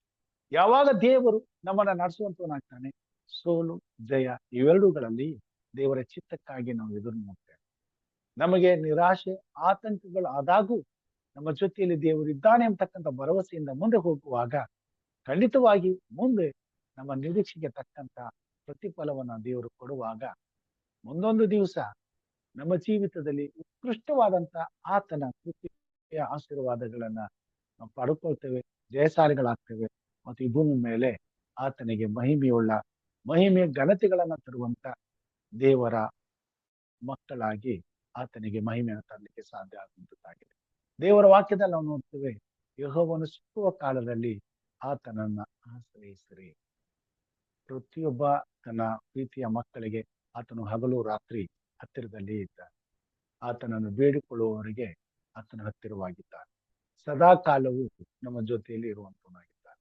ಹೀಗಿರುವುದರಿಂದ ದೇವರ ಮಕ್ಕಳಾದಂತ ನಾವು ಹಗಲು ರಾತ್ರಿ ಆತನನ್ನೇ ಆಶ್ರಯಿಸಿ, ಆತನ ಚಿತ್ತವನ್ನೇ ಅನುಸರಿಸಿ, ಆತನಿಗೆ ಮಹಿಮೆ ತರುವುದಕ್ಕಾಗಿ ಬದುಕಿ, ನಮ್ಮ ಇಷ್ಟಾರ್ಥಗಳನ್ನೆಲ್ಲ ಆತನಿಗೆ ಒಪ್ಪಿಸಿ ಆತನ ಚಿತ್ತವನ್ನ ನೆರವೇರಿಸುವುದಕ್ಕೆ ನಾವು ಪ್ರಯಾಸ ಪಡುವುದಾದರೆ ಕರ್ತನು ನಮ್ಮೊಂದಿಗಿದ್ದು ದಿನಾಲು ನಮ್ಮನ್ನ ಆಶೀರ್ವದಿಸಿ ನಿತ್ಯ ಜೀವದ ಮಾರ್ಗದಲ್ಲಿ ನಮ್ಮನ್ನು ನಡೆಸಿ ನಿರಂತರಕ್ಕೂ ತನ್ನ ಕೃಪೆಯಿಂದ ನಮ್ಮನ್ನು ಆವರಿಸಿಕೊಂಡು ತನ್ನ ಪರಿಶುದ್ಧವಾದಂತ ರೆಕ್ಕೆಯ ಮರೆಯಲ್ಲಿ ಸಂರಕ್ಷಿಸಿ ಆತನ ಘನತೆಗೆ ಆತನ ಮಹಿಮೆಗೆ ನಮ್ಮನ್ನು ಒಪ್ಪಿಸಿಕೊಳ್ತಾನೆ ಮತ್ತು ಆತನ ಚಿತ್ತವು ನಮ್ಮಲ್ಲಿ ನೆರವೇರುತ್ತದೆ.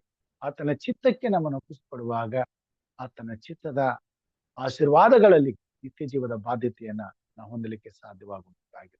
ಅದನ್ನ ತಾನೇ ದೇವರ ಮಕ್ಕಳಿಗೆ ದೇವರು ವಾಗ್ದಾನ ಮಾಡಿದ್ದಾನೆ. ದೇವರ ಆಶ್ರಯದಲ್ಲಿ ನಾವು ಜೀವಿಸಬೇಕಾಗಿ ಪರಾತ್ಪರನನ್ನ ಮೊರೆ ಹೊತ್ತಿರುವವನು ಸರ್ವಶಕ್ತನ ಆಶ್ರಯದಲ್ಲಿ ಸುರಕ್ಷಿತನಾಗಿರುವನು. ದೇವರ ಮಕ್ಕಳಿಗೆ ಆ ಸುರಕ್ಷತೆಯನ್ನ ದೇವರು ಒದಗಿಸಿಕೊಡುವಂತನಾಗಿದ್ದಾನೆ. ಆ ಸುರಕ್ಷತೆ ನಮ್ಮೆಲ್ಲರಿಗೂ ನಿರಂತರವಾಗಿ ಆತನ ಕೃಪೆಯಿಂದ ಒದಗಿಸಲ್ಪಡಲಿ, ಅದನ್ನ ನಾವು ಅನುಭವಿಸುವಂತಾಗಲಿ ಎಂಬುದೇ ನನ್ನ ಪ್ರಾರ್ಥನೆ ಆಗಿದೆ. ದೇವರ ವಾಕ್ಯ ಭಾಗವನ್ನು ಆಶೀರ್ವಾದ ಮಾಡಲಿ. ಆತನನ್ನು ಆಶ್ರಯಿಸಿ ಆ ಸುರಕ್ಷತೆಯನ್ನ ಅನುಭವಿಸಿ ಆತನ ರಾಜ್ಯಕ್ಕೆ ಸಿದ್ಧರಾಗುವಂತೆ ಕರ್ತನು ನಮ್ಮನ್ನು ನಡೆಸಲಿ. ಇದು ನನ್ನ ಪ್ರಾರ್ಥನೆ ಆಗಿದೆ. ದೇವರು ನಮ್ಮನ್ನು ಆಶೀರ್ವಾದ ಮಾಡಲಿ. ದೈವಿಕ ಮನವನ್ನ ಉಣಬಡಿಸಿದ ಬೋಧಕರಿಗೆ ಧನ್ಯವಾದಗಳನ್ನ ಸಲ್ಲಿಸುತ್ತೇನೆ. ಇದು ಪ್ರಾರ್ಥನೆಯ ಸಮಯ.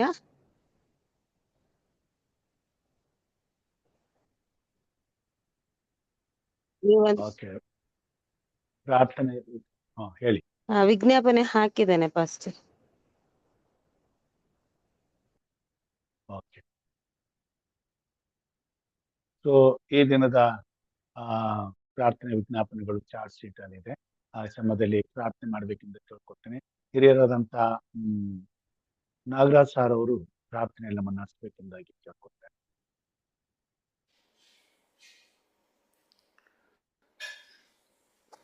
ಪ್ರಾರ್ಥನೆ ಮಾಡಿಕೊಳ್ಳೋಣ. ಭೂಪರಲೋಕದ ಒಡೆಯನಾದ ಸೃಷ್ಟಿಕನಾದ ನಮ್ಮ ತಂದೆಯೇ, ಈ ಉದಯ ಕಾಲದಲ್ಲಿ ಕರ್ತನೇ, ನಿನ್ನ ಮಕ್ಕಳಾದ ನಾವು ನಿನ್ನ ಚಿತ್ತಕ್ಕನುಸಾರವಾಗಿ ಸ್ವಾಮಿ ನೀನು ಕೊಟ್ಟಂಥ ಕೃಪೆಯಿಂದ ನಾವು ಜೀವಂತರ ಸಂಖ್ಯೆಯಲ್ಲಿ ಉಳಿದು ಈ ಮುಂಜಾನೆ ವೇಳೆಯಲ್ಲಿ ನೀನು ಸ್ತುತಿಸುವಾಗೆ ಕೊಳ್ಳದ ಸಮಯಕ್ಕಾಗಿ ನಿನಗೆ ಸ್ತೋತ್ರ ಸಲ್ಲಿಸ್ತೇವೆ ಕರ್ತನೇ. ಸ್ವಾಮಿ, ರಾತ್ರಿಯೆಲ್ಲ ಸುಖವಾದ ದಯಪಾಲಿಸಿಕೊಟ್ಟಿದ್ದಿ, ನಮ್ಮನ್ನು ಸಂರಕ್ಷಿಸಿದ್ದಿ. ಈ ಮುಂಜಾನೆ ಕರ್ತನೆ ನಿನ್ನ ಪಾದದಿಂದ ಅಲ್ಲಿ ಬಂದು ಕುಳಿತುಕೊಳ್ಳುವಾಗೆ ನಮ್ಮನ್ನು ಪ್ರೇರೇಪಿಸಿದ್ದಕ್ಕಾಗಿ ನಿನಗೆ ಸ್ತೋತ್ರ ಸಲ್ಲಿಸ್ತೇವೆ ಕರ್ತನೆ. ಕುಟುಂಬವಾಗಿ ನಿನ್ನ ಆರಾಧಿಸುವಂಥ ಸೌಭಾಗ್ಯವನ್ನು ಕೊಟ್ಟಿದ್ದಕ್ಕಾಗಿ ನಿನಗೆ ಸ್ತೋತ್ರ ಸಲ್ಲಿಸ್ತೇವೆ ಕರ್ತನೆ. ವಿಶೇಷವಾಗಿ ಕರ್ತನೆ, ಈ ಮುಂಜಾನೆ ವೇಳೆಯಲ್ಲಿ ನೀನು ಕೊಟ್ಟಂಥ ವಾಕ್ಯಕ್ಕೋಸ್ಕರ ನಿನಗೆ ಸ್ತೋತ್ರ ಸಲ್ಲಿಸ್ತೇವೆ ಕರ್ತನೆ. ಯೆಹೋವನು ಸಿಕ್ಕುವ ಕಾಲದಲ್ಲಿ ಆತನು ಆಶ್ರಯಿಸಿರಿ ಎಂಬುದಾಗಿ ನಿನ್ನ ವಾಕ್ಯದ ಮೂಲಕ ನಮಗೆ ವಾಗ್ದಾನ ಮಾಡಿದ ಕರ್ತನೆ. ಸ್ವಾಮಿ, ನಿನ್ನ ನಾವು ಆಶ್ರಯಿಸಿಕೊಂಡು ನಾವು ನಿನ್ನಲ್ಲಿ ಭರವಸೆ ಬಿಟ್ಟು ಸ್ವಾಮಿ ನಾವು ಜೀವಿಸುವಾಗೆ ನಮ್ಮನ್ನು ಬಲಪಡಿಸಬೇಕೆಂದು ಬೇಡಿ ಸ್ವಾಮಿ. ಈ ಲೋಕದಲ್ಲಿ ನಾವು ಜೀವಿಸುವಾಗ ಕರ್ತನೆ, ನಾವು ನಿನ್ನನ್ನೇ ಆತುಕೊಂಡು ನಿನ್ನ ಮೇಲೆ ಭರವಸೆ ಇಟ್ಟು ಮುಂದಿನ ರಾಜ್ಯಕ್ಕಾಗಿ ನಾವು ಸಿದ್ಧರಾಗುವಾಗೆ ನಮ್ಮನ್ನು ಬಲಪಡಿಸಬೇಕೆಂದು ನೀನು ಬಿಡ್ತೀವಿ ಸ್ವಾಮಿ. ವಾಕ್ಯವನ್ನು ತಂದಂಥ ಬೋಧಕರನ್ನು ಆಶ್ರಯಿಸಪ್ಪ, ಅವರ ಕುಟುಂಬವನ್ನು, ಅವರ ಸೇವೆಯನ್ನು ಆಶ್ರಯಿಸು. ಅವ್ರು ಮಾಡುವಂಥ ಎಲ್ಲ ಕಾರ್ಯಗಳಲ್ಲಿ ನೀನು ಕೃಪೆ ಇದ್ದು ಅವರೆಲ್ಲ ಕಾರ್ಯಗಳನ್ನು ನೀನು ಸಫಲ ಮಾಡು. ಅವರ ಆಲೋಚನೆಗಳನ್ನು ಸ್ವಾಮಿ ನೀನು ಸಫಲ ಮಾಡಬೇಕೆಂದು ನೀನು ಬಿಡ್ತೀವಿ ಸ್ವಾಮಿ. ವಿಶೇಷವಾಗಿ ಕರ್ತನೆ, ಈ ಸಮಯದಲ್ಲಿ ಅನೇಕ ಪ್ರಾರ್ಥನಾ ಮನವಿಗಳನ್ನು ನಿನ್ನ ಮುಂದೆ ನಾವು ಜ್ಞಾಪ ಮಾಡ್ತೀವಿ ಸ್ವಾಮಿ. ಕೃಪೆಯ ತಂದೆಯೇ, ನೀನು ನಮ್ಮನ್ನು ಪ್ರೀತಿಸಿದ್ದಿ, ನಮ್ಮೆಲ್ಲ ಪ್ರಾರ್ಥನೆಗಳನ್ನು ಇದುವರೆಗೂ ಕೇಳಿದ್ದಿ, ಸದುತ್ರವನ್ನು ನಿನ್ನ ಚಿತ್ತಕ್ಕನುಸಾರವಾಗಿ ನಮಗೆ ದಯಪಾಲಿಸಿದ್ದಿ. ಅದಕ್ಕಾಗಿ ನೀನು ಸ್ತೋತ್ರ ಸ್ವಾಮಿ. ಅನೇಕರಿಗೆ ಸ್ವಸ್ಥತೆಯನ್ನು ಕೊಟ್ಟಿದ್ದೀನಿ, ನಿನಗೆ ಸ್ತೋತ್ರ ಸ್ವಾಮಿ. ಅನೇಕರ ಕುಟುಂಬಗಳನ್ನು ನೀನು ಪರಾಮರ್ಶಿಸಿದ್ದಿ, ಅದಕ್ಕಾಗಿ ನಿನಗೆ ಸ್ತೋತ್ರ ಸಲ್ಲಿಸ್ತೇ ಕರ್ತನೆ. ಸ್ವಾಮಿ, ಅನೇಕರನ್ನ ನಿನ್ನ ಕಡೆಗೆ ಬರುವಾಗೆ, ನಿನ್ನ ಅನುಭವದಲ್ಲಿ ಬರುವಾಗೆ ಆತ್ಮಿಕವಾಗಿ ಅಭಿವೃದ್ಧಿಪಡಿಸಿದ್ದಕ್ಕಾಗಿ ನಿನಗೆ ಸ್ತೋತ್ರ ಸಲ್ಲಿಸ್ತೇ ಕರ್ತನೆ. ಸ್ವಾಮಿ, ಈ ಮುಂಜಾನೆ ವೇಳೆಯಲ್ಲಿ ಪ್ರಾರ್ಥನಾ ಮನವಿಗಳನ್ನು ನಿನ್ನ ಮುಂದೆ ಜ್ಞಾಪ ಮಾಡ್ತೇವೆ. ಕರುಣಿಸು, ಕಟಾಕ್ಷಿಸು. ನಿನ್ನ ಕೃಪೆ ಈ ಪ್ರಿಯ ಮಕ್ಕಳ ಜೊತೆಯಲ್ಲಿ ಇರಲಿ ಸ್ವಾಮಿ. ವಿಶೇಷವಾಗಿ ಕರ್ತನೆ, ಹಿರಿಯರಾದಂಥ ಲೋಕೇಶ್ ಅವರ ಆರೋಗ್ಯಕ್ಕೋಸ್ಕರವಾಗಿಯೂ ಅವರ ಕುಟುಂಬಕ್ಕೋಸ್ಕರವಾಗಿಯೂ ನಾವು ಪ್ರಾರ್ಥನೆ ಮಾಡ್ತೇವೆ ಸ್ವಾಮಿ. ಅವರ ಆರೋಗ್ಯವನ್ನು ಕಾಪಾಡು, ಬೇಕಂತ ಎಲ್ಲ ಸಕಲ ಸೌಕರ್ಯಗಳನ್ನು ದಯಪಾಲಿಸಿಕೊಂಡು ಕುಟುಂಬವನ್ನು ಆಶ್ರಯಿಸು. ಕುಟುಂಬದ ಎಲ್ಲ ಸದಸ್ಯರನ್ನು, ಮಕ್ಕಳನ್ನು, ಮೊಮ್ಮಕ್ಕಳನ್ನು ಆಶ್ರಯಿಸಿ ಅವರನ್ನು ಬಲಪಡಿಸು. ನಿನ್ನ ಕೃಪೆಯಲ್ಲಿ ಬೆಳೆಯುವಾಗೆ ಮಕ್ಕಳನ್ನು ಆಶ್ರಯಿಸು. ಯಾಕಂದರೆ ಕರ್ತನೆ, ಅವರು ನಿನ್ನ ವಾಕ್ಯವನ್ನು ಹೇಳಿದ ಹಾಗೆ ನಿನ್ನನ್ನು ಆಶ್ರಯಿಸಿಕೊಂಡಿದ್ದಾರೆ ಕರ್ತನೆ. ಅವರನ್ನು ಬಲಪಡಿಸಪ್ಪ ಸ್ವಾಮಿ. ಹಾಗೂ ಸಂಪತ್ ಕುಮಾರ್ ಅವ್ರಿಗೋಸ್ಕರ ಪ್ರಾರ್ಥನೆ ಮಾಡಿ ಸ್ವಾಮಿ. ಅವರಿಗೆ ಸ್ವಾಮಿ ಅವರಿರ್ತಕ್ಕಂಥ ದೇಹದ ಅಂಗಾಂಗಗಳ ಕೊರತೆಯನ್ನು ನೀನು ಬಲವನ್ನಾಗಿದೆ ಕರ್ತನೆ. ಸ್ವಾಮಿ, ನೀನು ಎಲ್ಲವನ್ನ ಪ್ರತಿಯೊಂದು ಅಂಗವನ್ನು ಸೃಷ್ಟಿ ಮಾಡಿದಂಥ ದೇವರು ನೀನು ಆಗಿದೆ ಕರ್ತನೆ. ಅಂಗವನ್ನು ಮುಟ್ಟಪ್ಪ ಸ್ವಾಮಿ. ಕೃಪೆಯ ಹಸ್ತದಿಂದ ಮುಟ್ಟಿ ಸ್ವಸ್ಥಪಡಿಸಬೇಕೆಂದು, ಹಾಗೂ ಈ ಪ್ರಿಯ ಮಗನು ನಿನ್ನನ್ನು ಸ್ತುತಿಸುವ, ನಿನಗೆ ಸಾಕ್ಷಿಯಾಗಿ ನಿಲ್ಲು ಮಗನಾಗಿರುವ ಕೃಪೆ ಮಾಡಬೇಕೆಂದು ನೀನು ಬೇಡ್ತೇವೆ ಸ್ವಾಮಿ.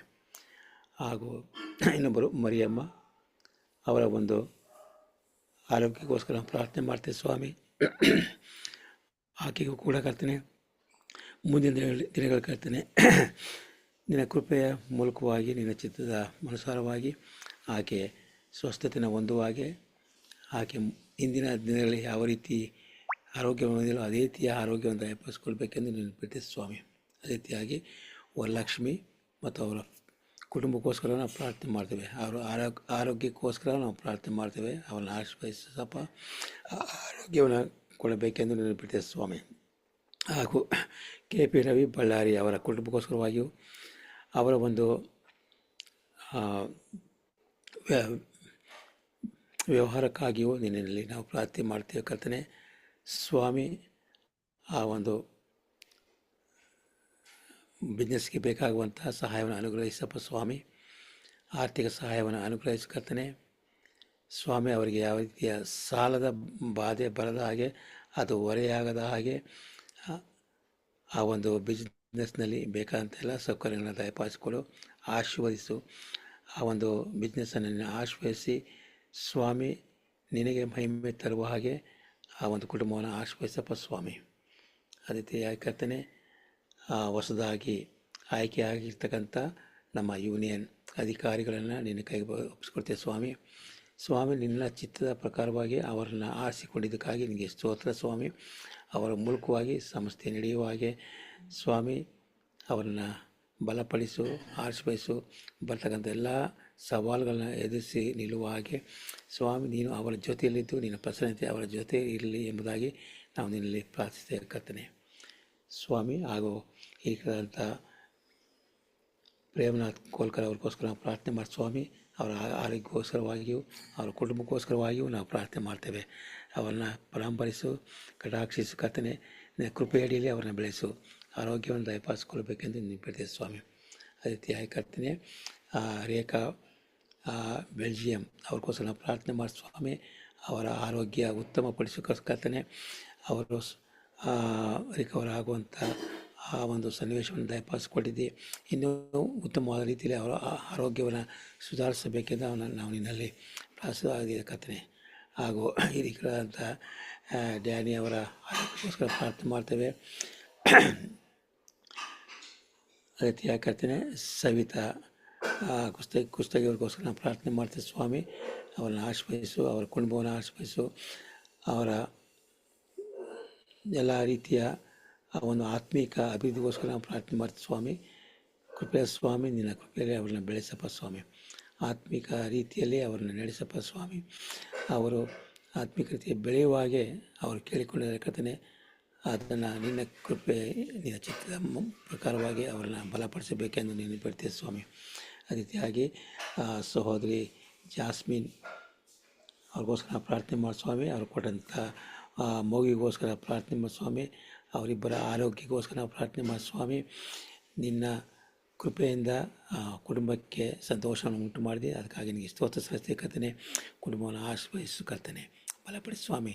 ಇದರ ಮೂಲಕವಾಗಿ ನೀನು ಮಹಿಮೆ ಹೊಂದಬೇಕೆಂದು ನಾವು ನಿನ್ನಲ್ಲಿ ಪ್ರಾರ್ಥಿಸಿದೆ ಕರ್ತನೆ. ಅದೇ ರೀತಿಯಾಗಿ ಕರ್ತನೆ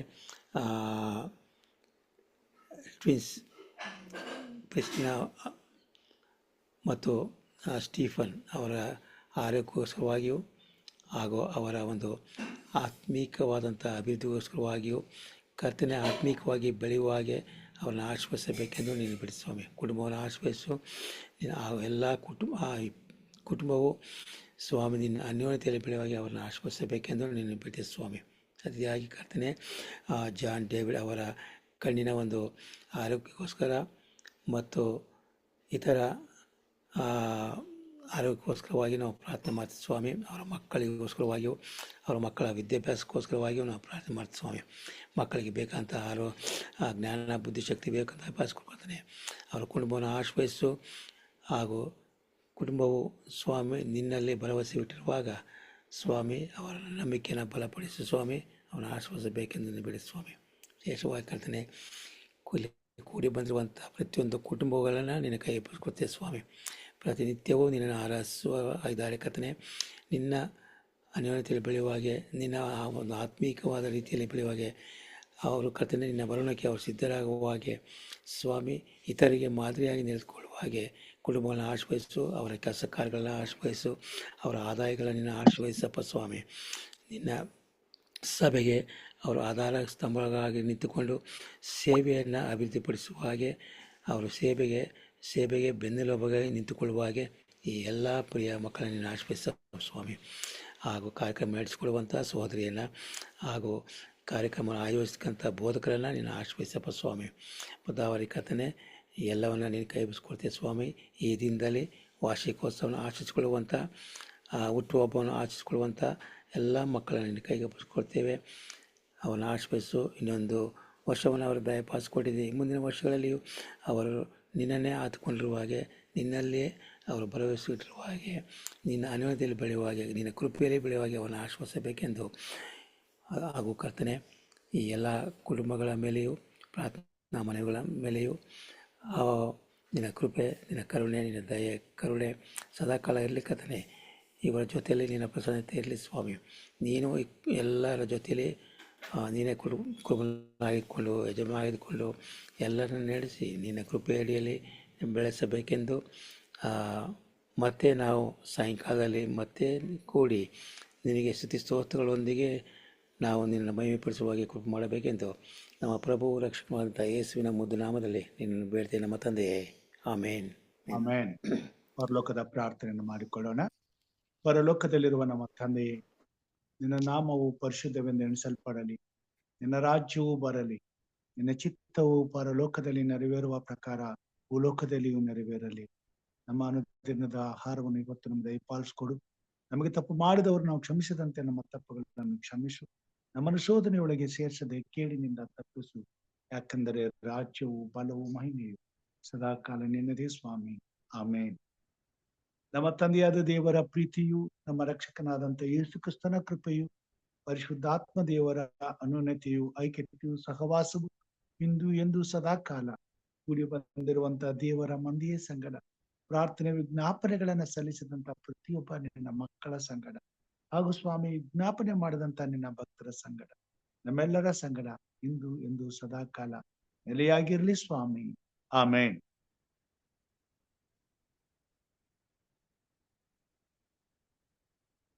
ಧನ್ಯವಾದ ಬೋಧಕರೇ. ಧನ್ಯವಾದಗಳು. ಉತ್ತಮವಾದಂತ ರೀತಿಯಲ್ಲಿ ಈ ದಿನದ ಕಾರ್ಯಕ್ರಮದಲ್ಲಿ ಭಾಗವಹಿಸಿದಂತ ತಮ್ಮೆಲ್ಲರಿಗೂ ಧನ್ಯವಾದಗಳನ್ನ ಸಲ್ಲಿಸ್ತೇನೆ. ವಿಶೇಷವಾಗಿ ಆರಂಭದ ಪ್ರಾರ್ಥನೆ ಮಾಡಿದಂತ ಹಿರಿಯರಾದಂತಹ ಹೇಮಲತಮ್ಮ ಅವರಿಗೂ, ಮುಕ್ತಾಯದ ಪ್ರಾರ್ಥನೆ ಮಾಡಿದಂತ ಹಿರಿಯರಾದಂತ ನಾಗರಾಜ್ ಸರ್ ಅವರಿಗೂ ವಂದನೆಗಳನ್ನ ಸಲ್ಲಿಸ್ತೇನೆ. ಕರ್ತನ ಕೃಪೆ ನಮ್ಮೆಲ್ಲರ ಮೇಲೆ ಇರಲಿ. ಈ ದಿನವನ್ನ ದೇವರು ನಮ್ಮನ್ನ ಆಶೀರ್ವಾದದಾಯಕವಾಗಿ ನಡೆಸಲಿ. ಮತ್ತೆ ಸಾಯಂಕಾಲ ಅಂತಾರಾಷ್ಟ್ರೀಯ ಕನ್ನಡ ಸಬ್ಬತ್ ಸಾಲ ಪಾಠಗಳಲ್ಲಿ ನಾವೆಲ್ಲರೂ ಒಟ್ಟಾಗಿ ಸೇರಿ ಬರುವ ಹಾಗೆ ಕಾರ್ಯ ಮಾಡಲಿ ಎಂಬುದಾಗಿ ಪ್ರಾರ್ಥಿಸುತ್ತಾ, ಕರ್ತನ ಕೃಪಾಸ್ತಕ್ಕೆ ನಮ್ಮನ್ನು ಒಪ್ಪಿಸಿಕೊಡ್ತಾ ಎಲ್ಲರಿಗೂ ಮತ್ತೊಮ್ಮೆ ಬೆಳಗಿನ ಶುಭಾಶಯಗಳನ್ನು ಕೋರ್ತೇನೆ. ಕರ್ತನ ಕೃಪೆ ನಮ್ಮೆಲ್ಲರ ಸಂಗಡ ಇರಲಿ. ಆಮೇಲೆ ಶುಭೋದಯ. Thank you. ಪ್ರಾರ್ಥನೆ ಮಾಡಿದ ಹಿರಿಯರಿಗೂ ಧನ್ಯವಾದ. ಎಲ್ಲರಿಗೂ ಧನ್ಯವಾದ.